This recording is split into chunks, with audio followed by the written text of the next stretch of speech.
नमस्कार।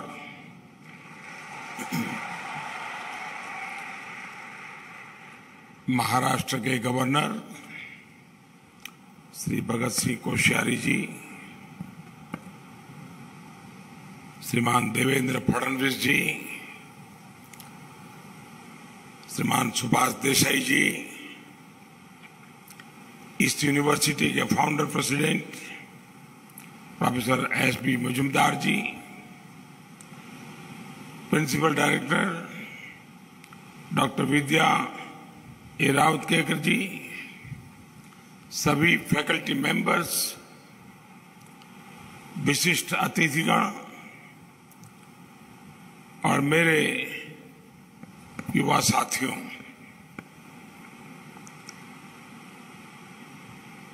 आज आप सरस्वती का धाम वैसी एक तपोभूमि का, जिसकी गोल्डन वैल्यूज है और गोल्डन हिस्ट्री है, इसके साथ साथ एक इंस्टीट्यूशन के रूप में सिम्बायोसिस अपनी गोल्डन जुबिली के मुकाम तक पहुंचा है। एक संस्थान की इस यात्रा में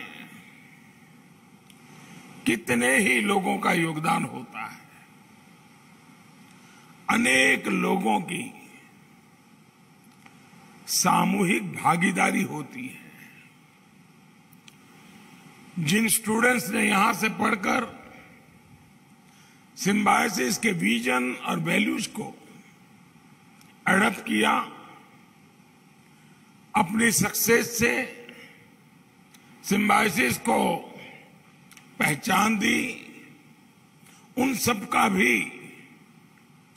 इस जर्नी में उतना ही बड़ा योगदान है। मैं इस अवसर पर सभी प्रोफेसर्स को, सभी स्टूडेंट्स को और सभी एलुमनाई को ढेरों बधाई देता हूं।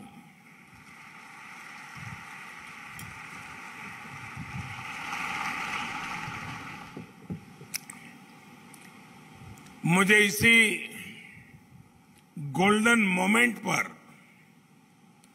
आरोग्य धाम कॉम्प्लेक्स के लोकार्पण का अवसर भी मिला है। मैं इस नई शुरुआत के लिए पूरी सिम्बायोसिस फैमिली को अनेक अनेक शुभकामनाएं देता हूं। मेरे युवा साथियों, आप एक ऐसे इंस्टीट्यूट का हिस्सा हैं जो वसुधैव कुटुंबकम के भारत के मूल विचार पर निर्मित है। मुझे ये भी बताया गया है कि सिम्बायोसिस ऐसी यूनिवर्सिटी है जहां वसुधैव कुटुंबकम पर अलग से कोर्स भी है। ज्ञान का व्यापक प्रसार हो, ज्ञान पूरे विश्व को एक परिवार के रूप में जोड़ने का माध्यम बने, यह हमारी परंपरा है, यह हमारी संस्कृति है, यह हमारे संस्कार है। मुझे खुशी है कि ये परंपरा हमारे देश में आज भी जीवंत है। मुझे बताया गया है कि अकेले सिम्बायोसिस में ही दुनिया के 85 कंट्री के 44,000 से ज्यादा स्टूडेंट्स यहां पढ़ते हैं, अपने कल्चर्स को साझा करते हैं। यानी भारत की प्राचीन विरासत आधुनिक अवतार में आज भी आगे बढ़ रही है। साथियों, आज इस संस्थान के छात्र उस जनरेशन को रिप्रेजेंट कर रहे हैं जिसके सामने इन्फिनिट अपॉर्चुनिटीज है। आज हमारा ये देश दुनिया की सबसे बड़ी इकोनॉमीज में से शामिल है। दुनिया का तीसरा सबसे बड़ा हब स्टार्टअप इकोसिस्टम आज हमारे देश में है।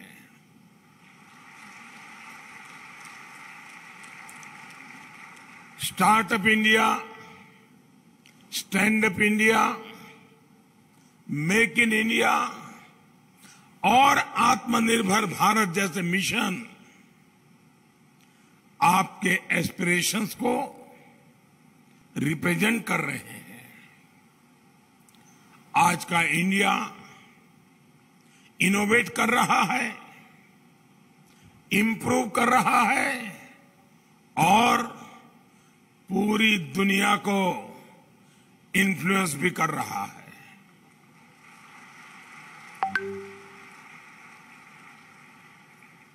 आप पुणे में रहने वाले लोग तो और अच्छी तरह जानते हैं कि कोरोना वैक्सीन को लेकर भारत ने किस तरह पूरी दुनिया के सामने अपना सामर्थ्य दिखाया है।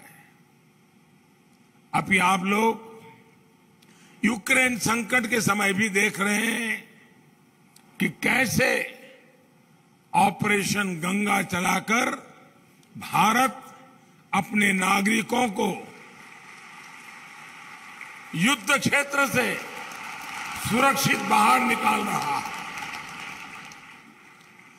दुनिया के बड़े बड़े देशों को ऐसा करने में कई मुसीबतें झेलनी पड़ रही हैं, लेकिन ये भारत का बढ़ता हुआ प्रभाव है कि हम हजारों छात्रों को वहां से अपने वतन वापस ला चुके हैं। साथियों, आपकी जनरेशन एक तरह से खुश नसीब है कि उसे पहले वाली डिफेंसिव और डिपेंडेंट साइकोलॉजी का नुकसान नहीं उठाना पड़ा। लेकिन देश में अगर ये बदलाव आया है तो इसका सबसे पहला क्रेडिट भी आप सभी को जाता है, हमारे युवा को जाता है, हमारे यूथ को जाता है। अब आप देखिए, उदाहरण के तौर पर जिन सेक्टर्स में देश पहले अपने पैरों पर आगे बढ़ने के बारे में सोचता भी नहीं था, उन सेक्टर्स में अब हिंदुस्तान ग्लोबल लीडर बनने की राह पर है।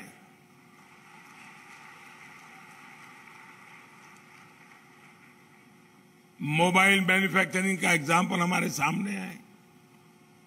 कुछ साल पहले तक हमारे लिए मोबाइल मैन्युफैक्चरिंग और ऐसे ही न जाने कितने इलेक्ट्रॉनिक्स का एक ही मतलब था, इंपोर्ट करो, दुनिया में चच्चे हैं कहीं से ले आओ।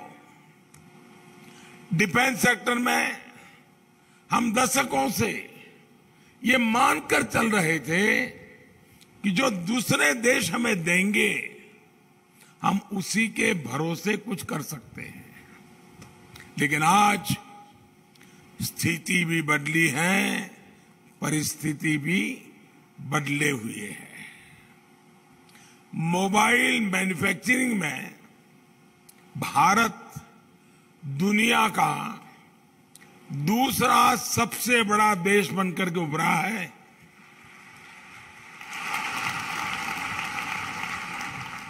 सात साल पहले भारत में सिर्फ 2 मोबाइल मैन्युफैक्चरिंग कंपनियां थी,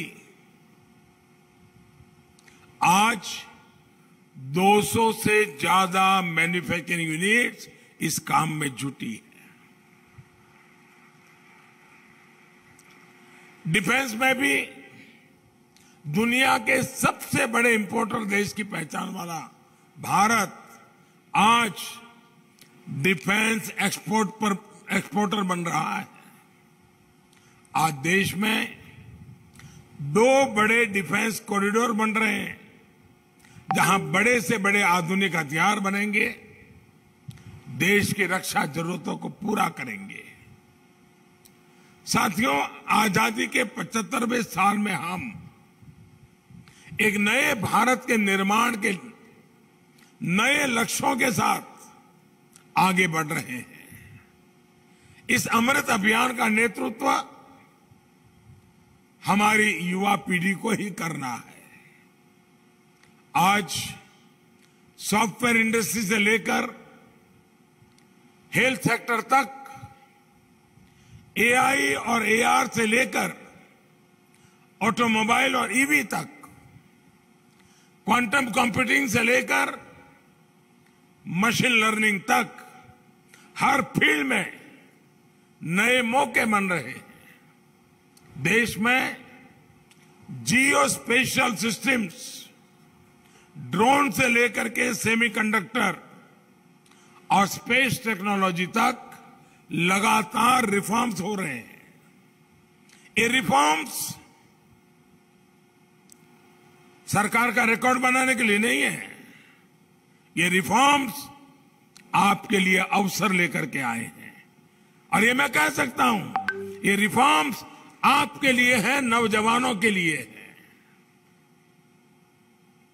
आप चाहे टेक्निकल फील्ड में हो, मैनेजमेंट फील्ड में हो या मेडिकल फील्ड में, मैं समझता हूं ये जो सारी अपॉर्चुनिटीज पैदा हो रही है, वो सिर्फ और सिर्फ आपके लिए है। आज देश में जो सरकार है, वो देश के युवाओं के सामर्थ्य पर, आपके सामर्थ्य पर भरोसा करती है। इसलिए हम एक के बाद एक अनेक सेक्टर्स को आपके लिए खोलते जा रहे हैं। इन अवसरों का खूब फायदा आप उठाइए, इंतजार मत कीजिए। आप अपने स्टार्टअप शुरू करिए। देश की जो चुनौतियां हैं, जो लोकल समस्याएं हैं, उनके समाधान यूनिवर्सिटीज से निकलने चाहिए, नौजवानों के दिमाग से निकलने चाहिए। आप ये हमेशा याद रखिए कि आप चाहे जिस किसी फील्ड में हो, जिस तरह आप अपने कैरियर के लिए गोल सेट करते हैं, उसी तरह आपके कुछ गोल्स देश के लिए भी होने चाहिए।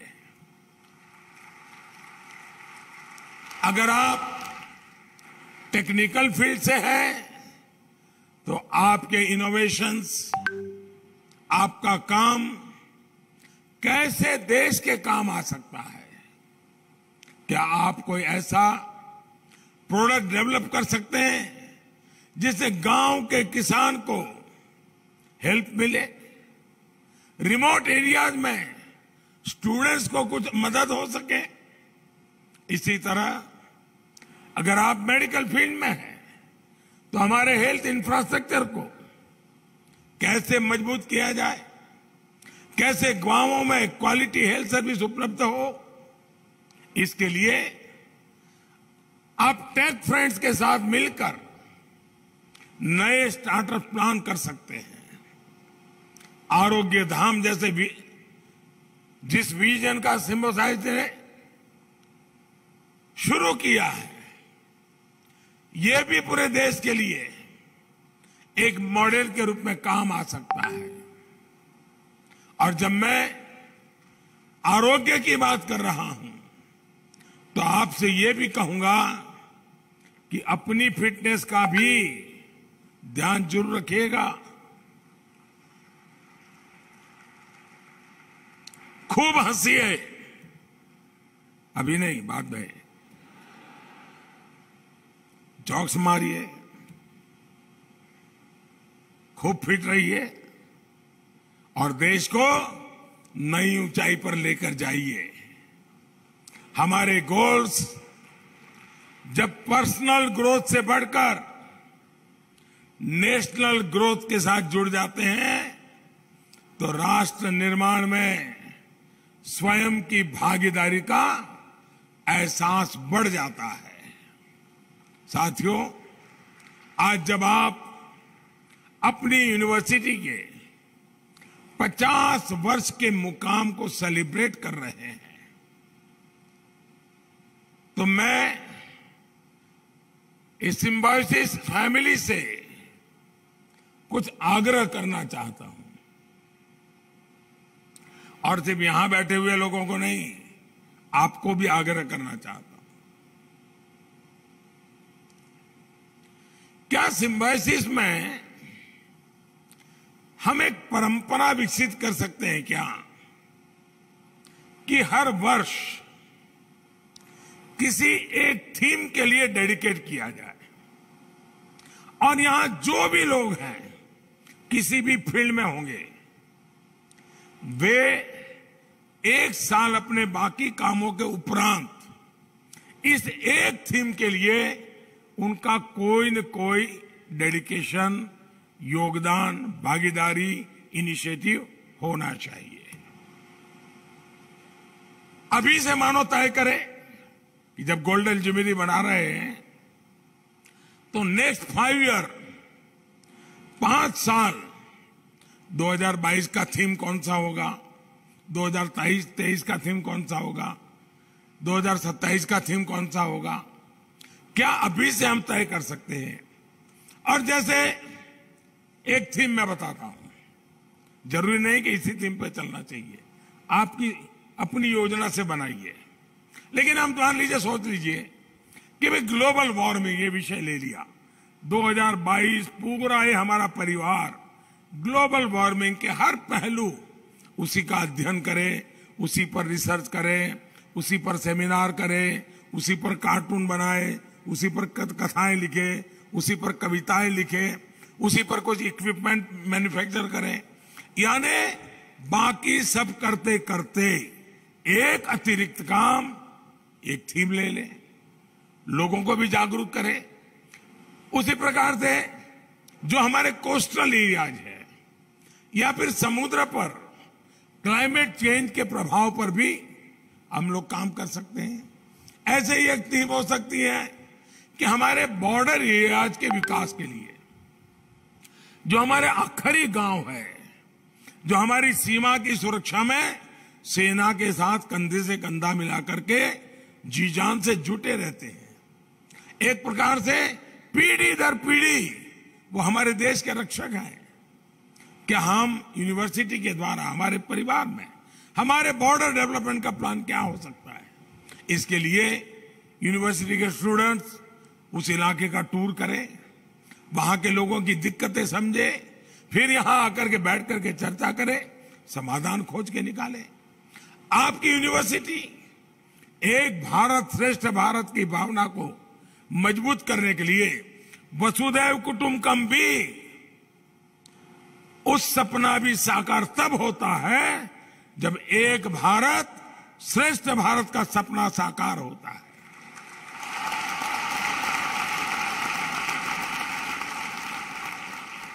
यूनिवर्सिटी में आए एक क्षेत्र के छात्र दूसरे क्षेत्र की भाषाओं से के भी बहुत कुछ शब्द सीखे तो और भी बेहतर होगा।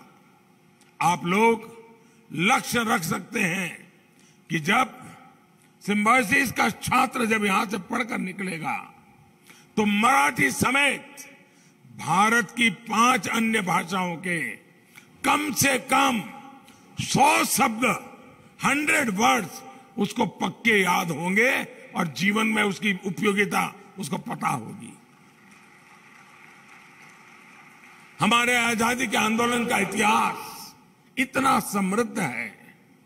इस इतिहास के किसी पहलू को आप डिजिटल करने का काम भी कर सकते हैं।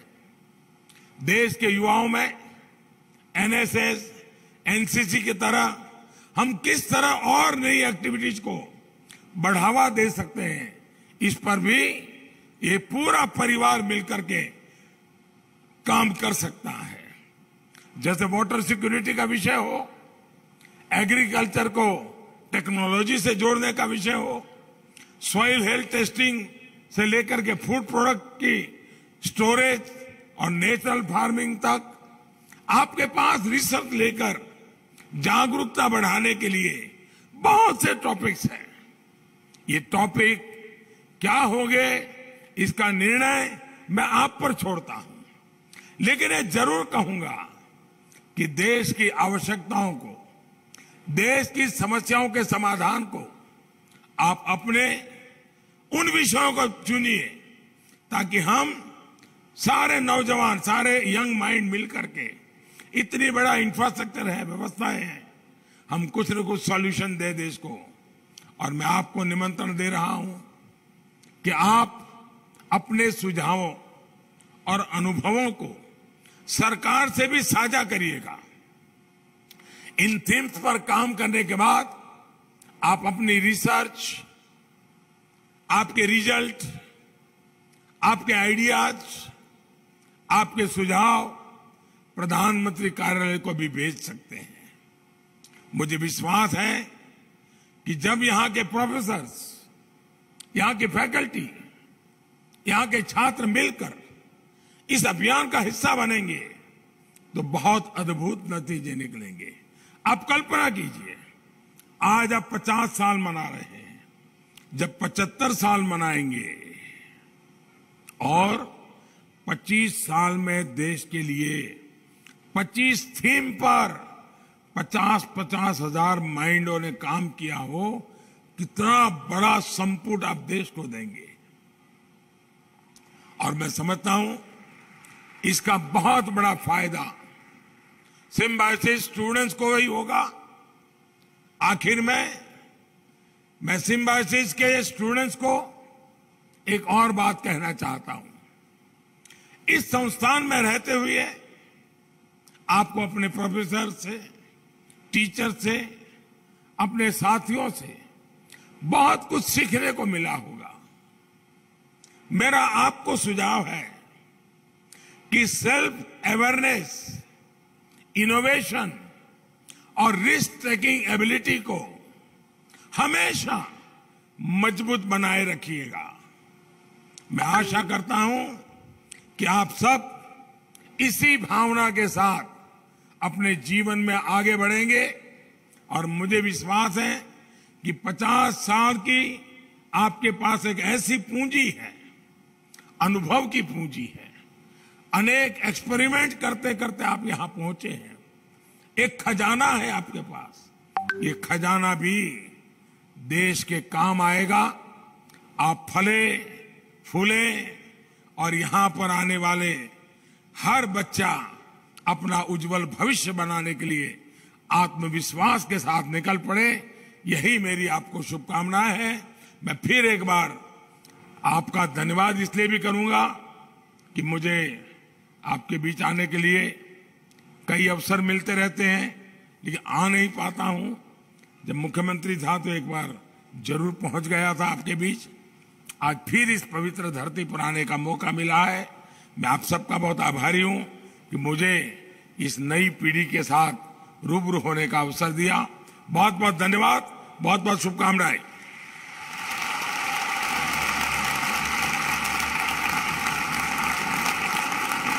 माननीय प्रधानमंत्री जी का धन्यवाद। सर, आपकी ऊर्जा सिम्बायोसिस को और अधिक मेहनत करने के लिए निश्चित रूप से प्रेरित करेगी।